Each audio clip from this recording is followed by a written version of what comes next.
Join us on the 8th Pan-African Pyramid Global Awards 2025 and 11th Anniversary Bonfire Dinner, recognizing and awarding Pan-Africans who selflessly fought and defended the rights and freedoms of the black race globally. On 30th August 2025 at Fair Hotel from 2 p.m.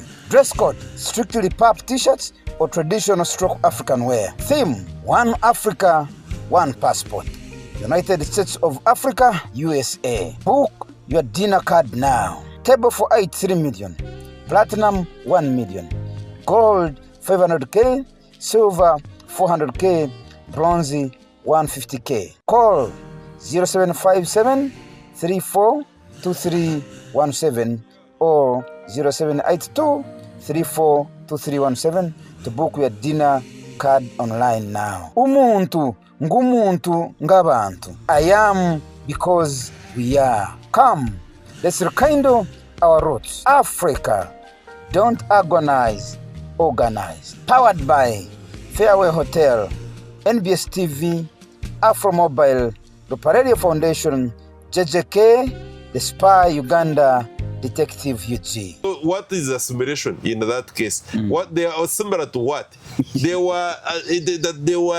was no difference between a man from Mali and a man from Paris. France. You see, that was just nothing but hogwash. Therefore, whether it was direct colonial rule like the British had, whether it was assimilation like the French had, it was all colonialism, and it was never intended to help out the people who was being colonized. Thank you so much, comrade. What does that tell you? And yet they claim to be the biggest economy and a superpower. You see the deception number one. You go to America, you'll find homeless people there. Very many. You find the poor people. And then they claim to be a welfare state. Yet the country which they bombed, here Libya, was having zero unemployment. That you would not find anybody who is unemployed in Libya. They didn't want that. Who is homeless? Yes, who is homeless, who is unemployed. They didn't want that shining example on the African continent. The country had to be destroyed. And worst case scenario, if Libya was doing that and they were keeping quiet about it, but they wanted to export that to the rest of the African continent. That was the biggest crime that the late Muammar Gaddafi could have committed. Now, the same America discriminates. They will not say it, it is not written anywhere. They will claim that it is the land of the free, and I'm telling you, it's not the land of the free. Even what they are doing outside, systematically assassinating all progressive government leaders on the African continent and elsewhere. When you read, for instance, you interact with Parkinson's book, The Tales of the Economic Hitman, you get the truth that the America, through the CIA, has consistently eliminated progressive leaders on the African continent and elsewhere who are progressive and want to work for their people. Is that being democratic? Free your mind now. Be part of the People's Pan-African Parliament. The Pan-African Pyramid Debate with your speaker, Andrew Irumba Katusabe. The Pan-African Weekly Roundup, call it PAP Weekly Roundup. Andrew Irumba Katusabe, your speaker. On 30th August this month, it will be the 8th Pan-African Pyramid Global Awards at Fairway Hotel. Book your dinner right now. Get this dinner card at Fairway Hotel reception, or get a card at the Satellite Hotel, the sauna reception, or call us on our lines. You can call us for an e-card. Don't miss the 8th Pan-African Pyramid Global Awards. My name is Andrew Irumba Katusabe, your speaker, and every Monday I am with my comrade, my elder brother, Comrade Daniel Rugarama Karuchiko. Daniel Rugarama Karuchiko is a civil rights lawyer by profession. He is the chairman of the Pan-African Movement, and he is also a panelist on the Pan-African Pyramid Weekly Show. Karuchiko, you're welcome. Thank you so much, our speaker, Comrade Irumba, and a very good morning afternoon and evening, depending on where you are, to our esteemed viewers and participants in your own respects.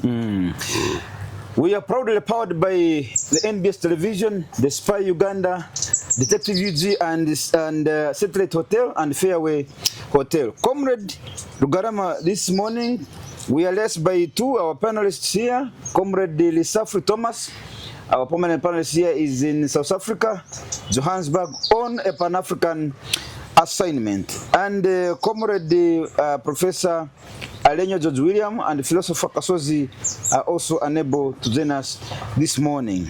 Nevertheless, we will continue with Comrade Daniel Rugarama. Daniel Rugarama, I have 3 issues this morning. One is the fact that Israel, the country you love most or you hate most, depending on what you want to say this morning, with its cowboy America, they have started using hunger as a weapon in the ongoing fight with Palestine. And as we speak, there are over 1 million people dying because of hunger. The other, last week, they actually confiscated a truck full of relief aid, and they also abducted the people that were accompanying the food. Their aim is that they should be starved to death, and indeed, people are dying. Number 2 is EF commander Malema is continuing to accuse African leaders for giving in to Western powers. I also need your response on that. And number 3, Trump has again, I think, given 120 countries again high tariffs, and this includes the African countries. He's hiking tariffs. I want to begin with the Israel Palestine. Thank you very much, Comrade Irumba. And probably before I even commence on that, allow me the opportunity to state that I usually find it very Pan-African and an enduring spirit on the part of this Pan-African debates that we have. The consistency, even when we are not necessarily funded by government. You see, there is a growing spirit now that unless government or some other rich person is sponsoring a program, I will live with an envelope, and then I have got no business there. In fact, we even get people who ask you, but what do you pick from there? And that culture has killed so many ventures. It has killed development. It has killed selfless spirit and patriotism. So I'm glad that we have kept it this way. And I hope that our persistence inspires other ventures, because in Pan-Africanism we believe in different fronts, but one agenda. One struggle, many fronts. Many fronts. Yes. Actually, what you've said, Comrade Rugarama, my elder, I've been here for the last 11 years, championing the cause of Pan-Africanism. You can imagine. I've been at it for the last 21 years. Now, there are people who meet me and say, but Irumba Funirawa. You see? So that mindset is that the humanity should only do things where they benefit from. And the benefit they are talking about, they are not asking you about how you are positively impacting society out they don't there. See that. How you are influencing them to think positively, to be revolutionary in the way they handle their lives, but they are asking you about money. For them, actually, the question they ask is, Ofunirawa, It's in terms of finances. How do you benefit? Their focus is on money, finances. And that is and why. then some of them ask me, who puts money in you? Exactly, who sponsors you? When you say, I do this because it's my passion, it's my calling, say, no. There must be some... And that is generally the perception of so many people out there. And this shouldn't be taken lightly. No, it shouldn't be taken lightly, because we have now developed a generation which believes that unless they are materially gaining from something, and that is why they are steering government left and right, they don't give a damn. So I thought I would make this also. No, it's very important observation, because it is important. Now, yes. Going back to what you asked me, we can, if for instance the Zionist state of Israel was doing any better than it is doing now, majority of us who have been following these actions of the Jewish state of Zionist state of Israel would be shocked. Because the way they do things, and the history has shown that the way they do things is to, first of all, have it, this bravado. You do things with this mentality of, after all, what will they do to me?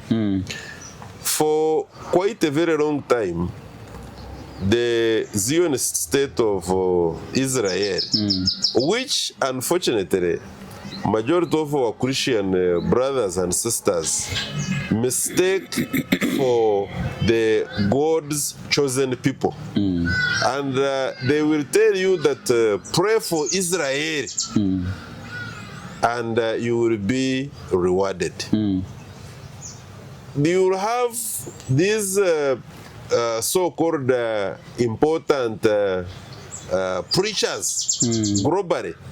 The Hague, if you remember, Hague is one of the American big preachers.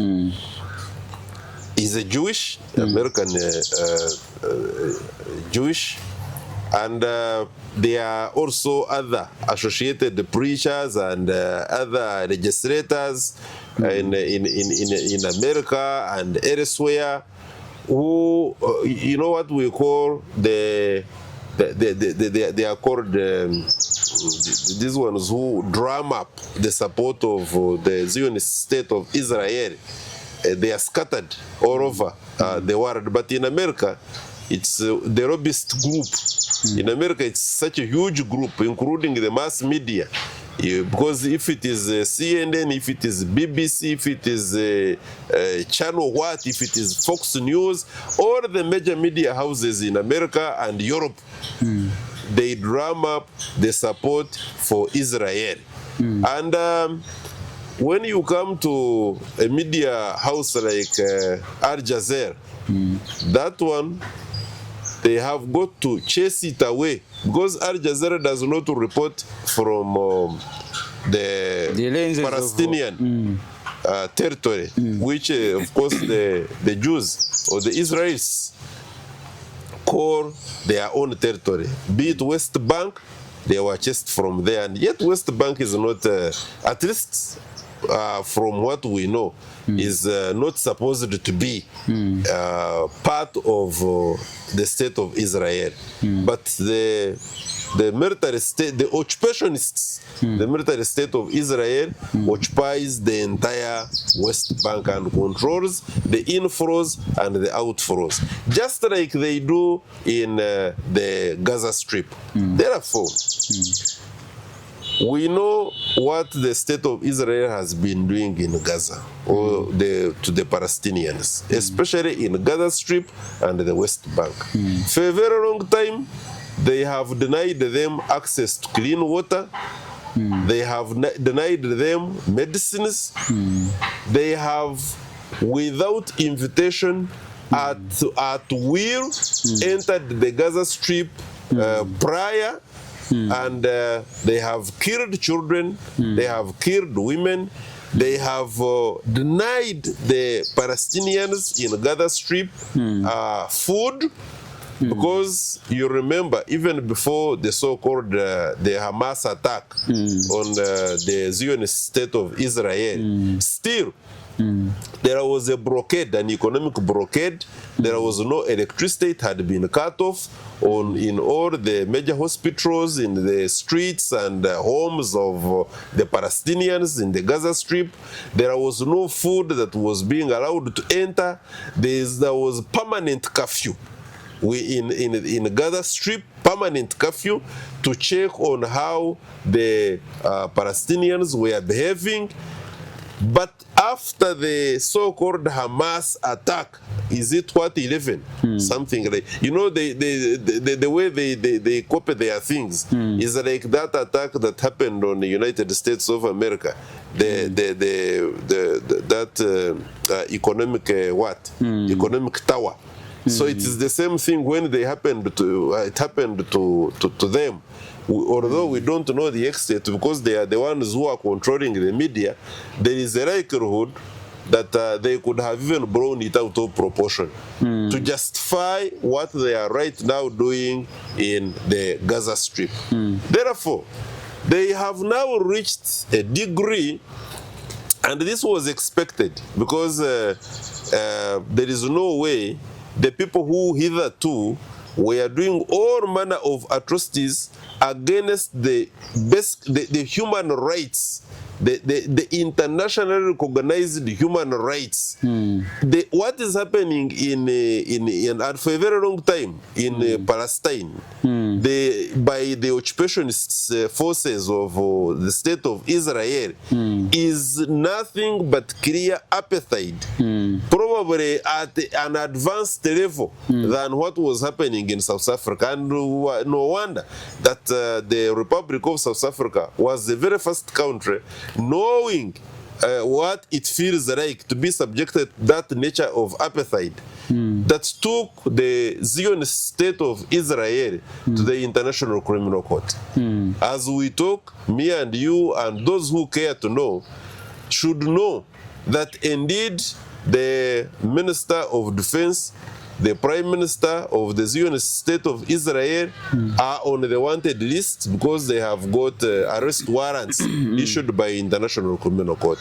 They have now advanced because they couldn't, if it were possible, and it could be done very quickly, all the Palestinians in the Gaza Strip are supposed by now to have been evicted, and indeed, like Trump was saying, they create a Riviera. Because I have consistently told you, and I will repeat it, that Israel, without mincing words, is nothing but a satellite state of United States of America. When America says jump, they don't even ask why. No. How far? How high? How far? How high should we jump? So therefore, we know how some of these strategic politics play out. This business of creating a state like Israel, and they arm it in the way they arm it, then they give it all sorts of justification into the Bible, into everything they have done.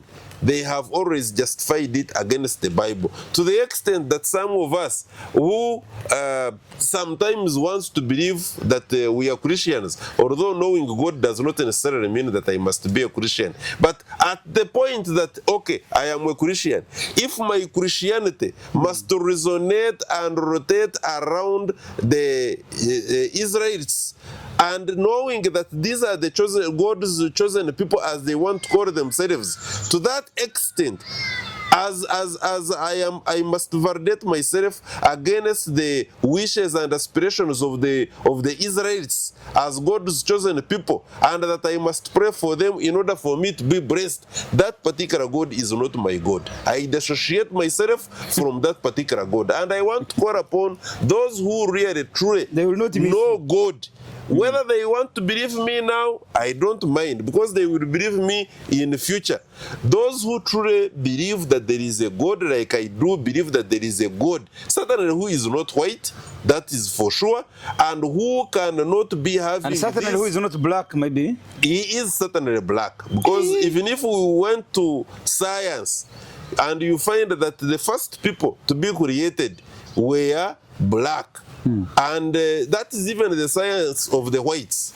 They have considered to the fact that the first man is but a black man. Even conventional science tells you that the first person is a black person. For reasons known to weather and other associated effects, those who are the color that they are, Caucasians, came from the black race. It means, and if the Bible, we are to follow the Bible, which says that man was created in God's image, and unless, of course, we are discussing advanced eschatology and divinity, then it means that God, those who are in God's image, are black people. We are the ones who are God's people. So therefore, if the Israelites have reached the extent in order to chase away the inhabitants of the Gaza Strip, the Palestinian state, they have frustrated the creation of a two-state solution. Don't be deceived by anybody. The truth of the matter is that some of these colleagues of ours refuse to talk about the truth because they are looking for visas, visa to go to America, visa to go to Israel, because I am told that when you go to Israel, then you have already won yourself a ticket when they see a visa to go to America. Now, honestly, if I am tagging my going to United States of America on the under the auspices of having to tell a lie, then I think that one is not my portion. The truth of the matter is the Zionist state of Israel is creating an internationally recognized criminal act, and that is genocide. They are carrying out genocide. They are using hunger to exterminate the Palestinian people in their homeland. They are intending to chase away, using hunger, among other things, the Palestinians from their homeland. They have maimed children. They have now in cahoots with Jordan, Egypt, and some other one or two countries. They are now dropping food. You can imagine, you see, and when people go to pick that kind of food, they are shot at and killed. We are now talking about hundreds of thousands of the Palestinians who have died as a result of them going to look for food. Either way, you either go to pick the food that has been in a very derogatory manner dropped. If you are lucky, you will pick food and come and feed your children home. If you are not lucky, like so many people are not lucky, that when you are there, you also die. They shoot you. They shoot you, you die. And when you remain at home, not you going will to die of hunger. So you can imagine, and the entire world is watching. I was a little bit persuaded that, and I say a little bit because I know history has at least taught us that majority of the Western Europe are not consistent. They just do this for political show. France was threatening about 2 weeks ago that it is going to recognize the state of Palestine. You wonder why they didn't do it so many years ago. Because the position of African Union has been that the United Nations should recognize the state of Palestine, but they have not done it because the Security Council has always had a veto, and the veto comes from none other than United States of America and of course, France, because they say when there is a veto from one permanent security member, then it does not pass. You can imagine that. What will pass therefore? When will they ever agree? Maybe when they were bombing Libya, then NATO and the Security Council members were all involved in steering there, they agreed. But when you look at what is happening in Ukraine, same story. There will always be a veto because they have got divergent interests. But for the world to watch what is happening in Palestine and keep quiet and give it lip service, even in UN, in different other fora, it shows how, like I have always said, how hypocritical these so-called brothers of ours, big brothers of ours, have always been, how ill-intentioned they are, and we should not expect much, because either the Palestinian community is going to reduce greatly in numbers out of hunger, or it is going to reach a point where the remaining people are weak. When they are weak out of starvation, when they are dissatisfied, because the truth of the matter is that they are going to get where they will be disappointed by the world, and finally, when they are given like a window to escape, they say now there is a way you can escape all this and have food. This is a war.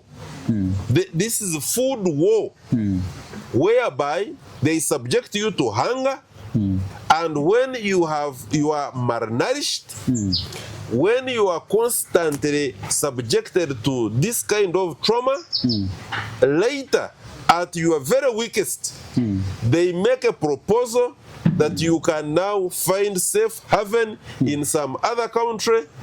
It's not, you are going to make a decision to go there, not because you have clearly thought through your decision, but because it is the only remaining option for you to keep alive and to save your children's future. Comrade, thank you so much. Comrade, this world is increasingly and glaringly showing that the poor have no rights.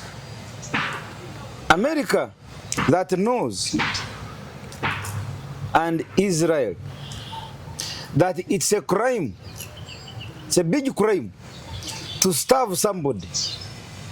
It is the same one that is using it as a weapon. The rest of the world is quiet. If that same crime was being committed by, let's say, Russia or China or North Korea, you would see how America would be mobilizing the rest of the world to condemn that. So it is true. Somebody told me last time that if you are poor, you have no rights. Even the ones that they tell you that you have, it is the powerful that use them at their discretion. When they want, they give you. When they don't want, they keep it. It is the same that is playing with the Palestine. You see, Comrade Rumba and our esteemed viewers, it is not true that Western Europe, for instance, and the United States of America actually have ever believed in the so-called human rights that they talk about all the time. And they purport to export and observe in the rest of the activities which they carry out. They may have global organizations, you said, whatever other things. They may have other bodies keeping peace, so-called keeping peace in DRC, in MONUC and MONUSCO. But we all know, for instance, what those peacekeeping missions are actually designed to achieve. Rather than achieve the peace, it is for purposes of ensuring that their economic interests are met.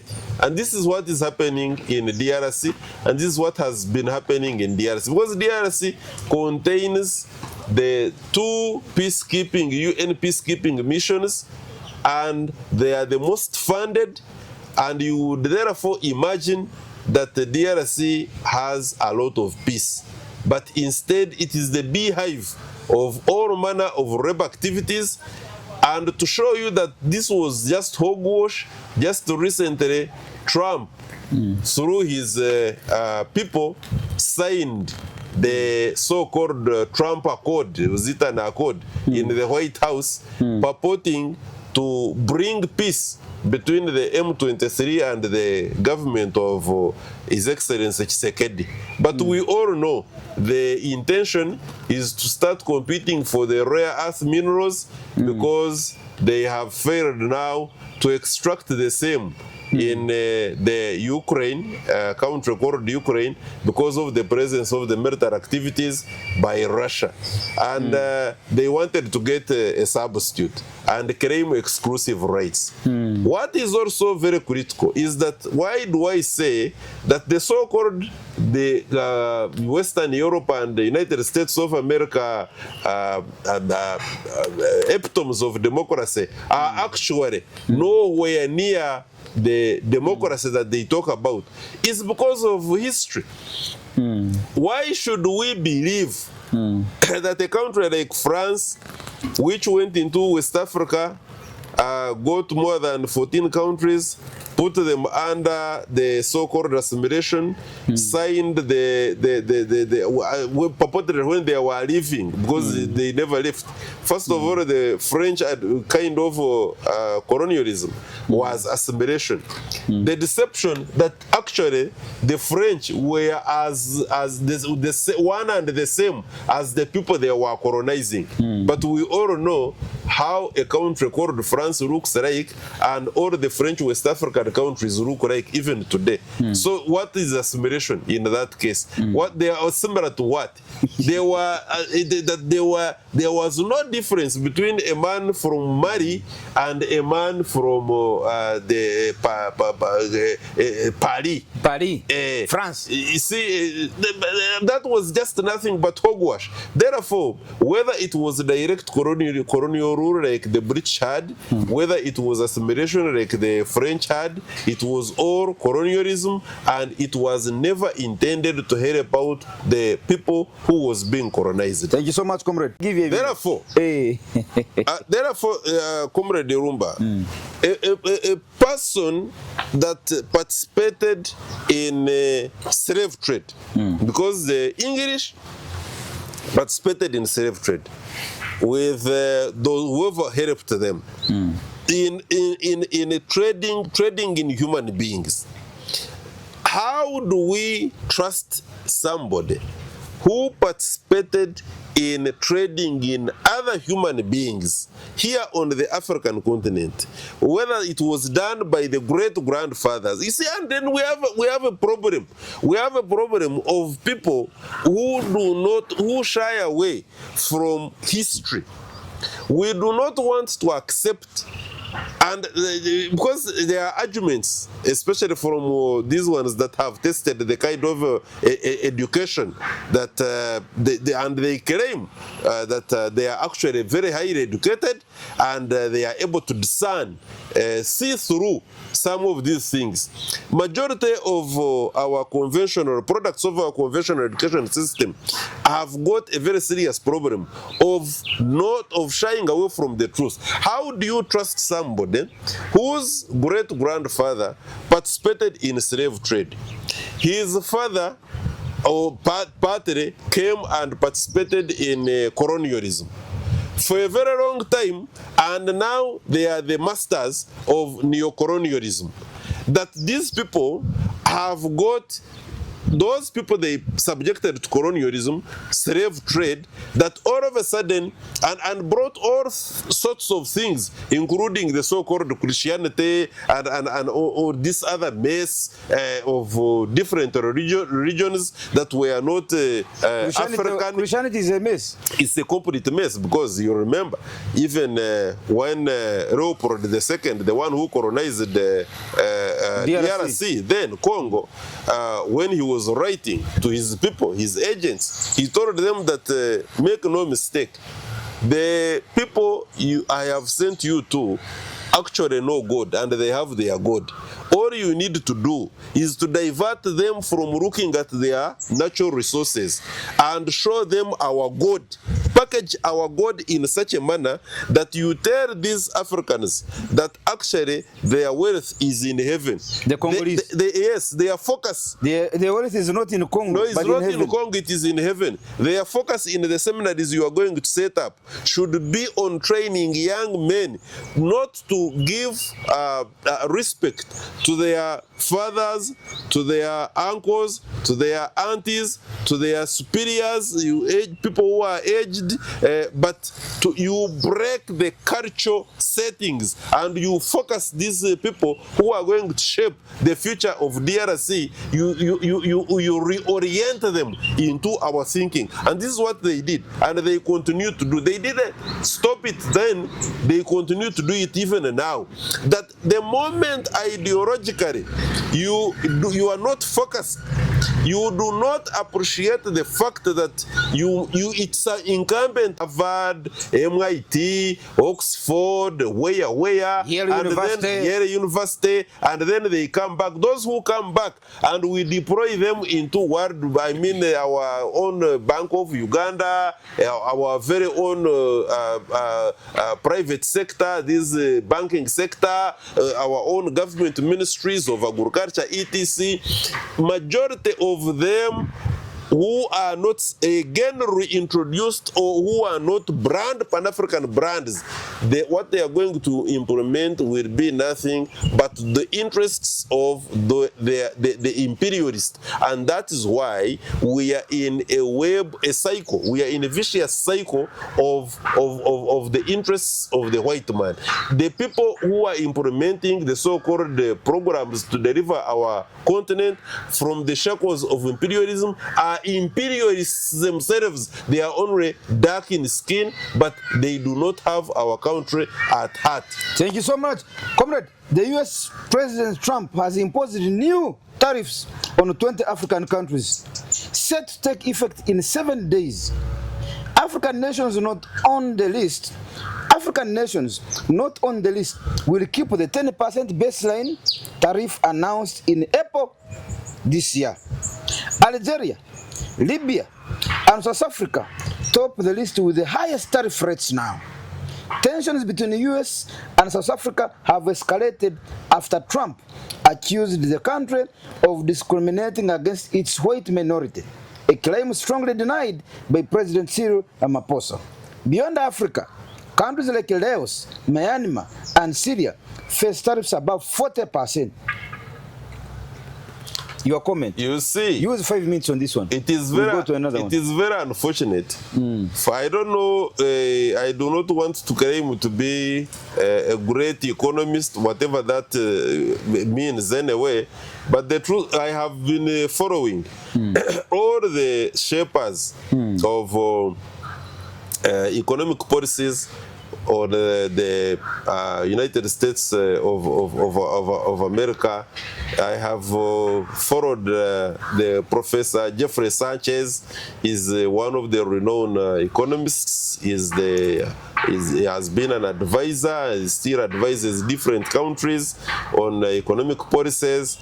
I have followed debates on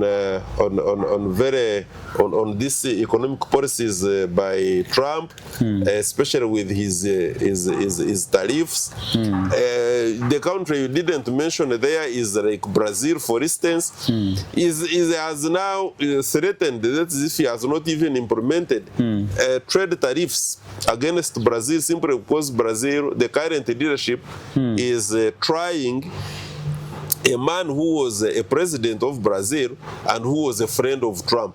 So Trump, you can imagine, so Trump is using trade tariffs, high trade tariffs as a war. It's a reward or a punishment. And this is what they do when it comes to their dollar. This business of putting their sanctions on you, trade sanctions on you, because trade tariffs is also a trade sanction. They do that simply because they know that the dollar is a global trading currency, and there is something which is being worked around that.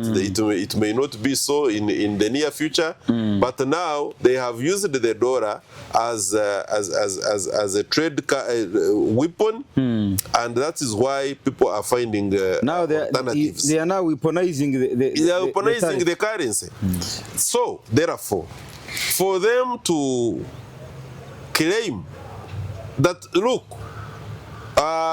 we are now going to sanction trade tariffs, increase trade tariffs on a country like South Africa. It's very simple.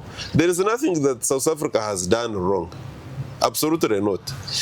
All they want to do is, Elon Musk had interests, or still has interests, in South Africa. And they have got to do with mining rights, the Guptas in South Africa. And Elon Musk, being somebody in technology, certainly prides in getting mining rights in countries like South Africa, in countries like Ukraine, where he wanted, that's why he was putting Trump on pressure, although he's not finding it simpler because of Putin. Putin is also not a lazy person in thinking. He knows what they are up to, he knows their interests, and he also has his interests. So the two clever people have met themselves in the field. Now, what is happening in South Africa is not that actually Ramaphosa has got a problem, or the administration has got a problem. It's just because the interests of America under an a businessman called Trump, who is now a president, with another businessman and into tech called Elon Musk, have got interests in South Africa. And the policies within South Africa are that we should, as much as humanly possible, bring the people closer. And by bringing the people closer and giving them their economy, because South African economy belongs to South Africans, that one does not work. What Trump would rather have, is that the Guptas of this world, the investors who are not black in South Africa, must be left with, allowed the latitude to continue to control the South African economy, even after, quote unquote, apartheid ended some years ago, such that the American government and the conglomerates, the United States of America conglomerates, business people, keep drying the economy, getting the benefits from South Africa, accruing to their investment there in mining sector and other areas. And the leadership now of South Africa saying, no, this shouldn't be the case.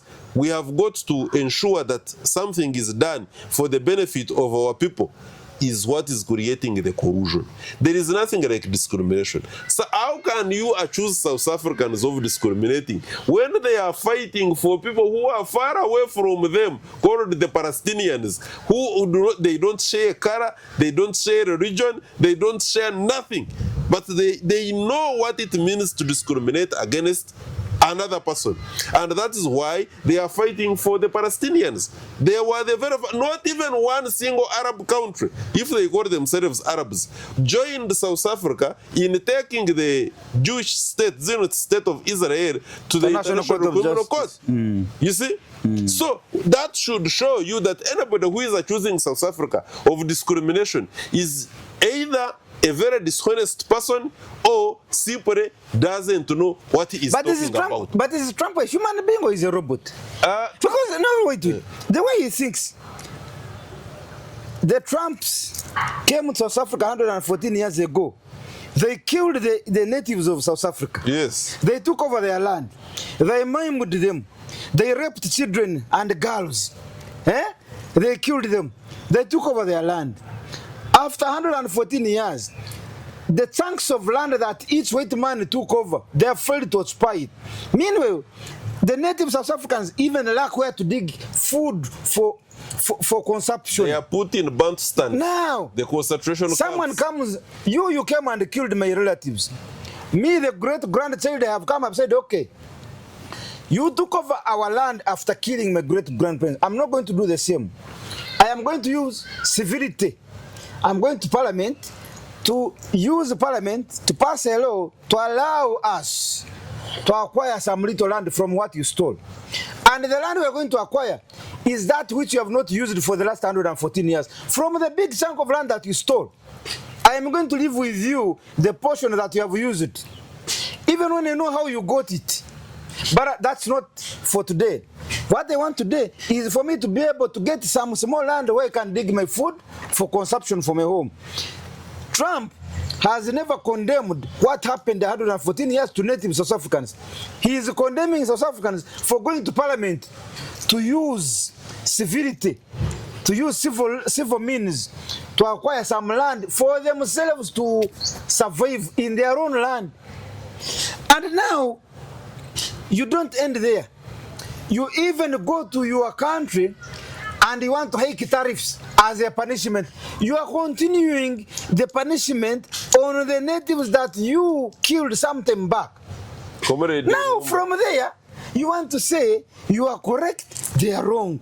That's why I'm asking you, is Donald Trump a human being or a robot? Because I know Donald Trump has been a friend to Elon Musk. And you know what Elon Musk is trying to create nowadays? He's trying to create a human being but in machines. Maybe you could have started with Donald Trump. Let me tell you, Comrade Rumba, do you know there is such a word in English as arrogance? You know, an arrogant man, sometimes, because he's full of himself, may actually not know that he's arrogant.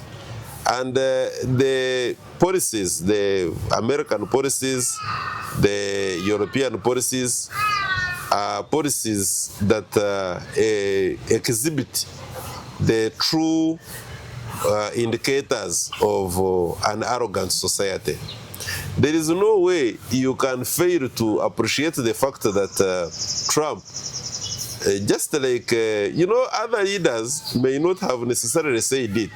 The difference between Trump and other leaders that have graced the White House is that for them they could clothe their arrogance in some bits of democracy. I mean diplomacy.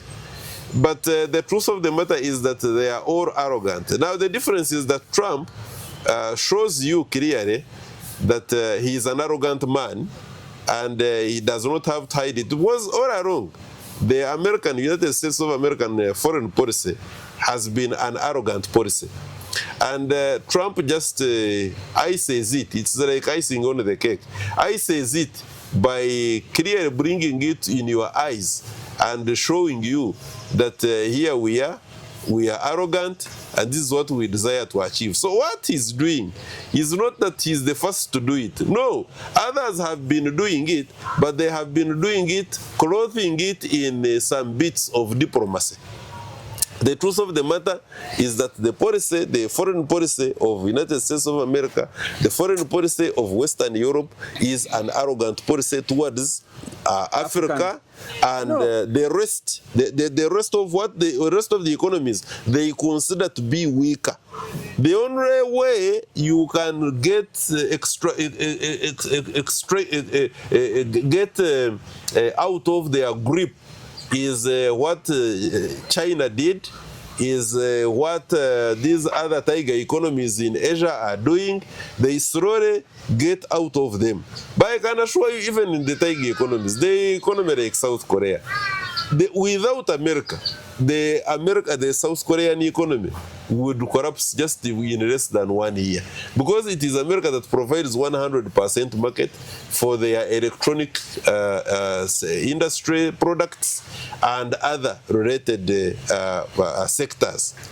So therefore, the American society, the tariffs you are looking at, I have told you that they have put now increased the tariffs on Brazil. Why? Simply because the current regime is trying the former president of Brazil, and Trump says that should not happen.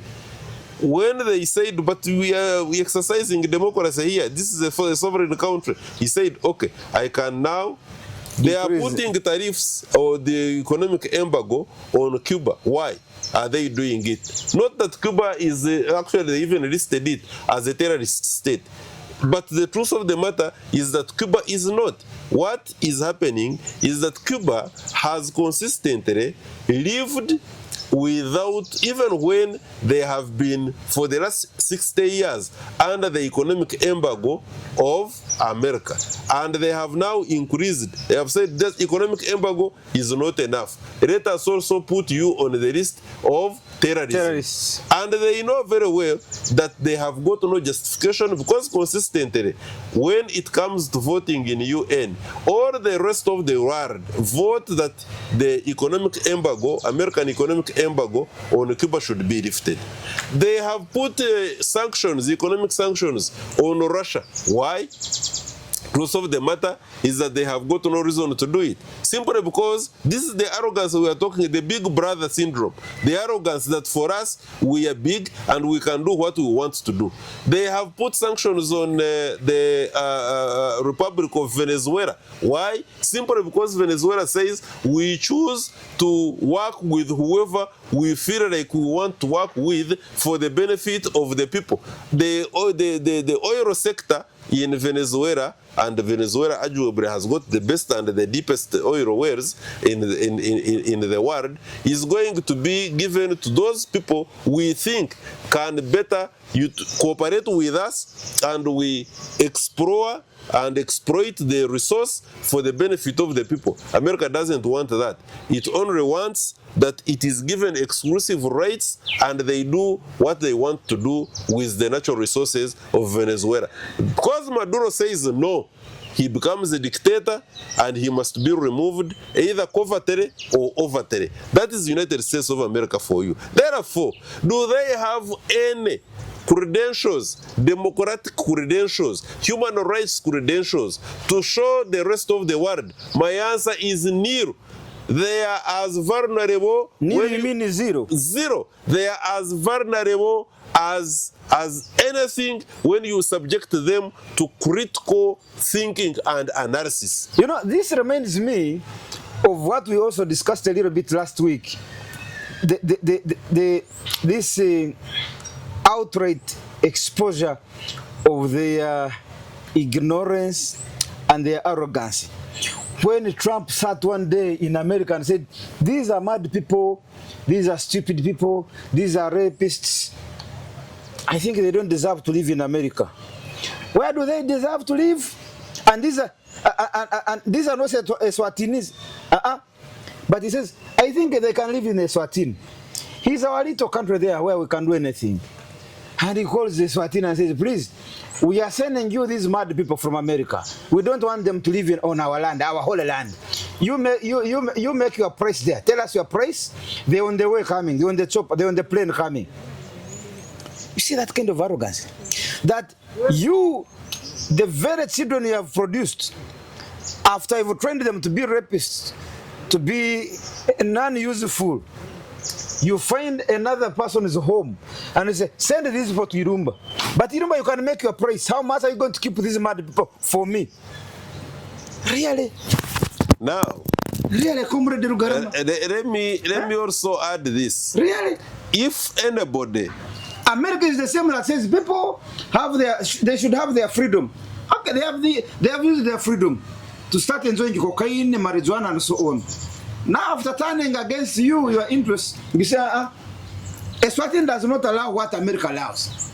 you know, people having the freedom to do drugs, to do that children should not be punished, should not be caned by their parents. No. Eswatini is an African country, they have their discipline. America have opened up the door. The parents should not tell you that, my son, you are wrong here, lie down. Now, after you fail to control them, now you're sending them to Eswatini. You know, America has got United States of America.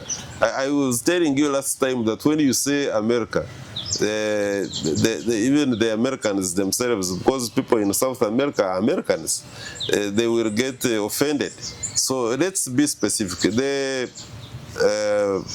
people, or for that matter, the administration of United States of America has always attempted to deceive the rest of the world that it is the land of the free. You know, that's how they call themselves, the land of the free. I don't think that United States of America is the land of the free. No. Why do I say so? I say so because I know that, for instance, even the little that President Barack Obama had attempted to do, the Obamacare. When Trump came, he removed it. The Obamacare was a health insurance policy that at least everybody in America is exposed, is given a right to have access to health. The truth is that when you go to America, it is a country which is divided on the haves and the have-nots.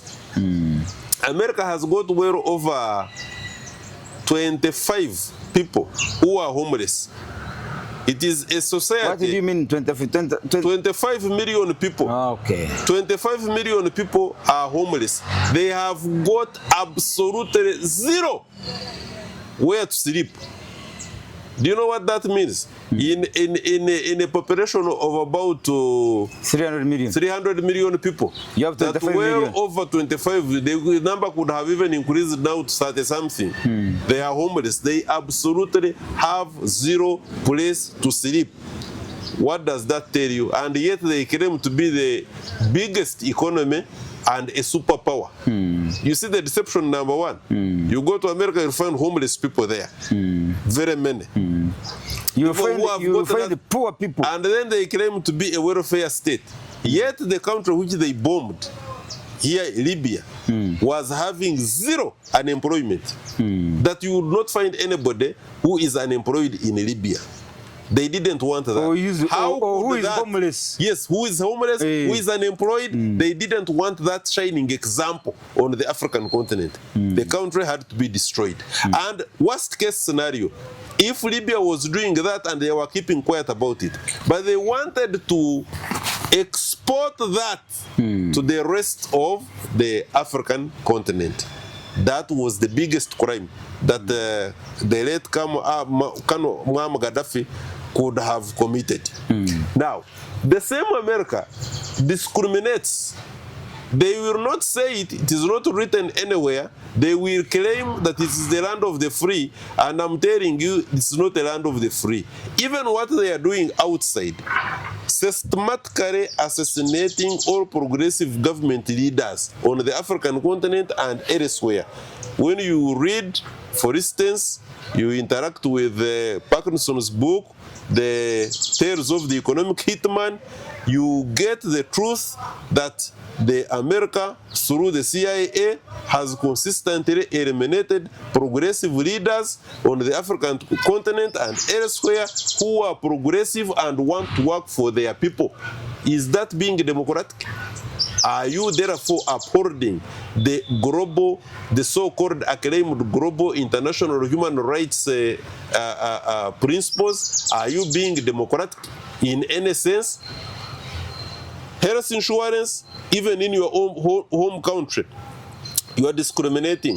Housing, the housing system, you will find that in America itself, there quite a number of people, and majority of them who are not, of course, the so-called whites. I even don't know why they call themselves whites, but anyhow, for purposes of this debate. What is their color? They are Caucasians, really. There's nothing like white, because we know how white looks like. White is this one. Yes.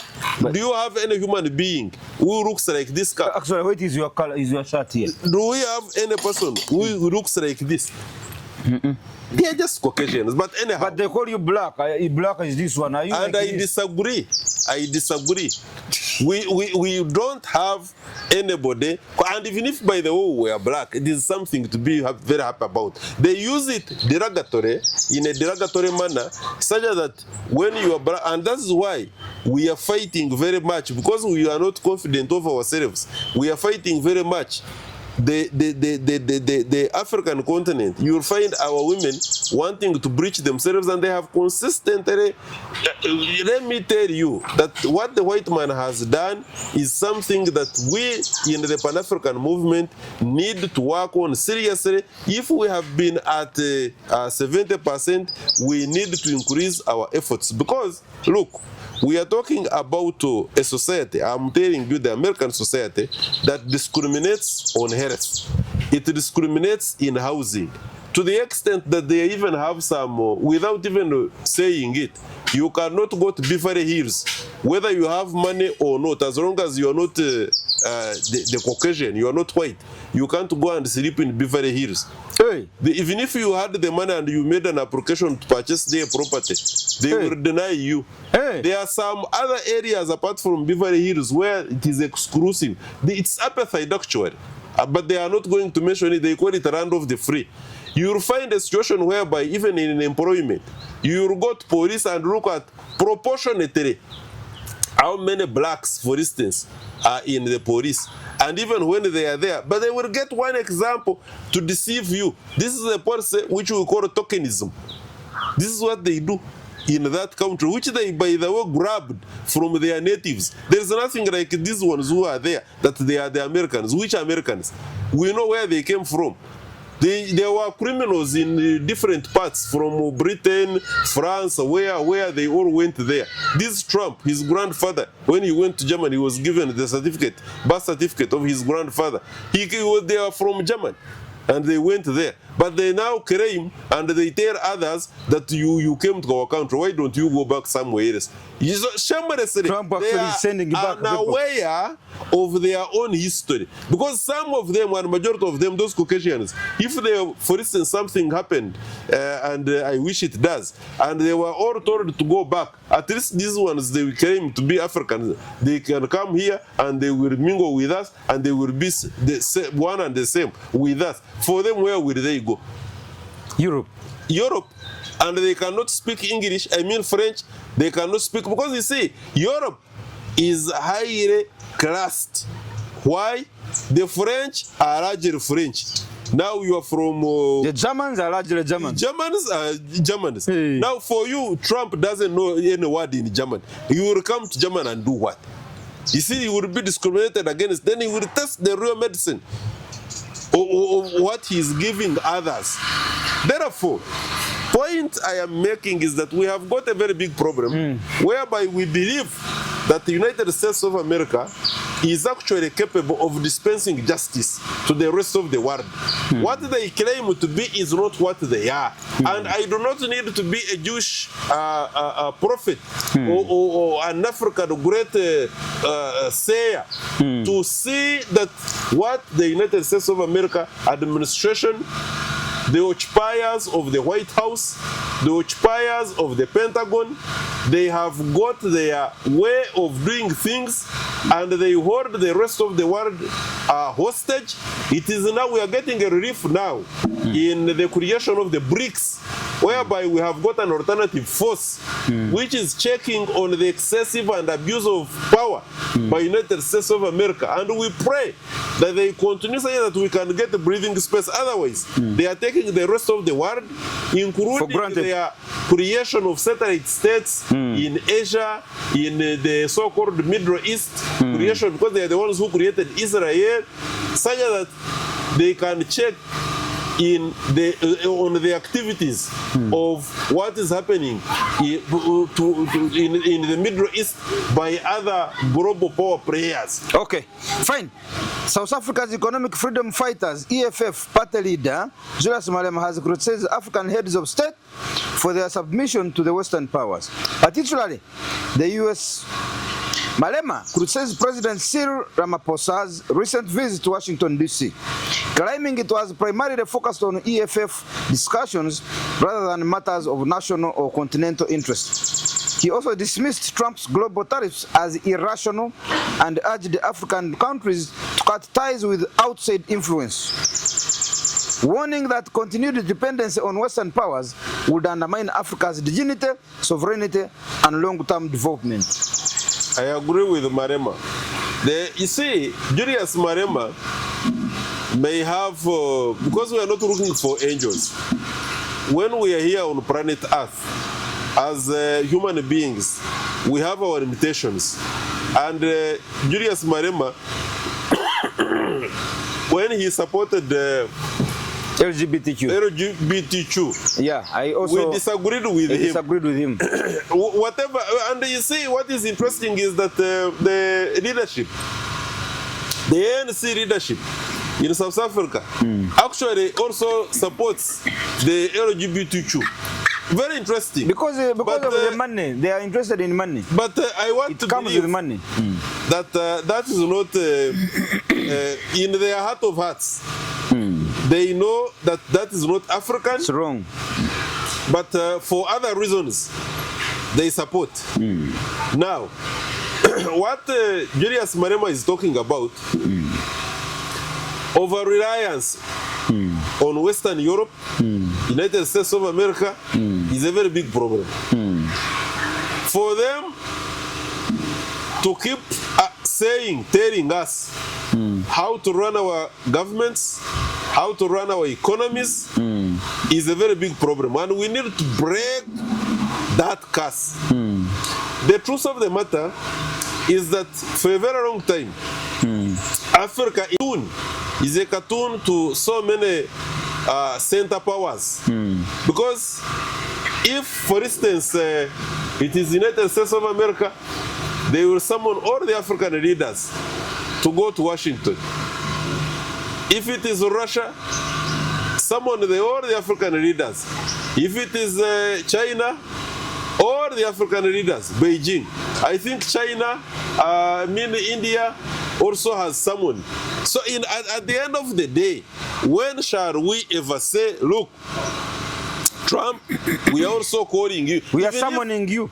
We can even summon, because he's interested in our raw materials. We can summon him at the African Union. Yes, we should summon him at the African Union. We should summon Xi. We should summon this god of India. We should summon Putin to at least minimally, we say, African Union. If not these other regional blocks, global, regional blocks, like ECOWAS, like EAC, like, you know. So, yes, it's the EAC. So, we have what Malema is saying is something that should not just be thought about. It is something that we should have started implementing long time ago.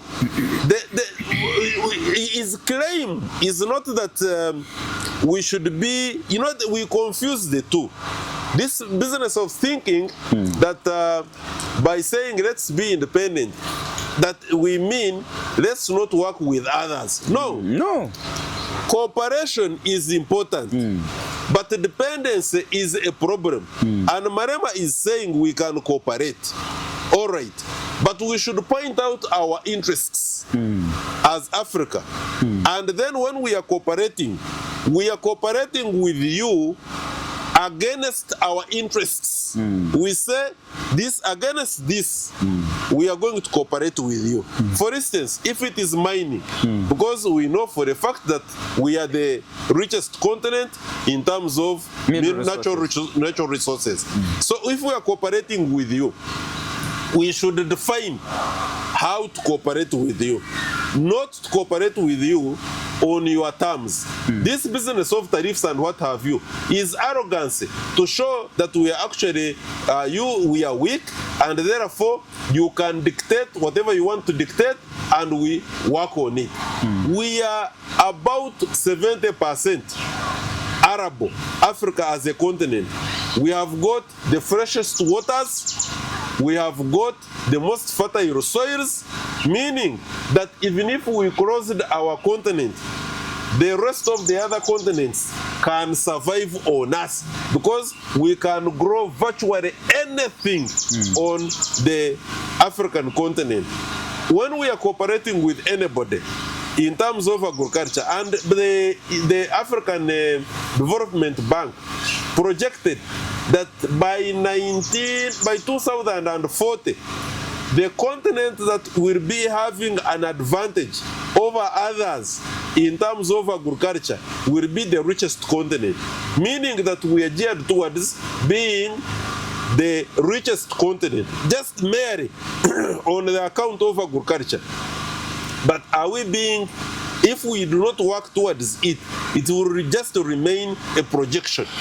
It means, therefore, that African continent, going by what Marema has consistently been saying, is a very rich continent that we don't need anybody if we decided not to want anybody, but any other person wants to us because we have got what they don't have. I want to therefore state that I agree with Julius Marema by making that Pan-African standpoint view that it is a pity that African leaders continue being summoned and they rush to Washington, they rush to Beijing, they rush to Paris, they rush to Russia, just simply because we have not decided to discover our self-worth. We are worth everything that anybody can think of as a continent.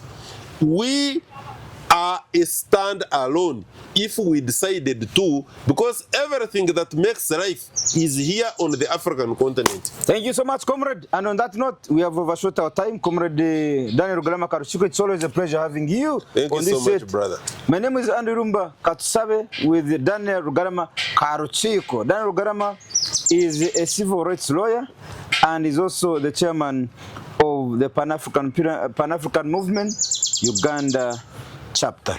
Africa, don't agonize. Organize. Don't agonize. Organize. One Africa. One passport. One passport. One Africa. Thank you so much. Free your mind now. Be part of the People's Pan-African Parliament. The Pan-African Pyramid Debate with your speaker, Andrew Irumba Katusabe. Join us on the 8th Pan-African Pyramid Global Awards 2025 and 11th Anniversary Bonfire Dinner, recognizing and awarding Pan-Africans who selflessly fought and defended the rights and freedoms of the black race globally on 30th August 2025 at Fair Hotel from 2 p.m. Dress code, strictly pub t-shirts or traditional stroke African wear. Theme, One Africa, One Passport.